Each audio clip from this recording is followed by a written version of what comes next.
Hello, Acho. Let's take a given question. The question says we need to match the column 1 with column 2. So column 1 में हमें कुछ graphs given है, and in column 2 we have been given with P as temperature is increasing, Q as temperature is constant, R as volume is constant, S as pressure is increasing. So इस question का जो key concept we need to understand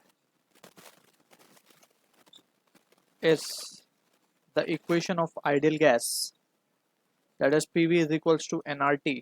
and यहाँ से हम various laws निकाल सकते हैं, that is Boyle's law, Charles law, Gay Lussac law etcetera, right. यहाँ पे P is pressure, V is volume, N is number of moles, R is gas constant, T is temperature. So यहाँ पे हम one by one graphs ले लेते हैं। सो एक graph में हमें गिवन है कि यहाँ पे हम देख सकते हैं P is directly proportional to temperature का ग्राफ हमें दिख रहा है स्ट्रेट अवे, ठीक है। एंड यहाँ पे pressure is increasing and temperature is also increasing. Pressure के साथ साथ प्रेशर बढ़ ए से भी जा रहे हैं हम, यानी कि प्रेशर भी बढ़ रहा है और टेम्परेचर भी बढ़ रहा है। तो यानी कि सबसे पहले तो ए जो है यहाँ पे हम लिख देते हैं ए मैच कर रहा है पी से भी, टेम्परेचर इज इंक्रीजिंग, एस से भी मैच कर रहा है, pressure is increasing. Also we can see P is directly proportional to T का क्या मतलब है? P is directly proportional to T का मतलब है volume has to be constant.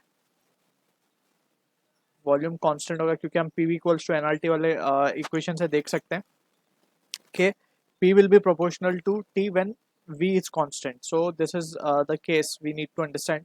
So यहाँ पे हम देख सकते हैं वॉल्यूम इज कांस्टेंट, यानी कि ये R से भी मैच करेगा, ठीक है। बेसिकली इसे हम गे लुजैक लॉ भी बोलते हैं, ठीक है। तो अब बी पार्ट की तरफ चलते हैं। सो बी पार्ट में हम देख सकते हैं कि बी पार्ट में प्रेशर भी बढ़ रहा है, लेकिन प्रेशर अभी इन्वर्स रिलेशन के साथ 1/V के साथ हमें देखना है relation. So P V is equals to nRT वाला जो इक्वेशन है, that is ideal gas equation, इससे हम देख सकते हैं P and it can be done as nRT upon V, ठीक है।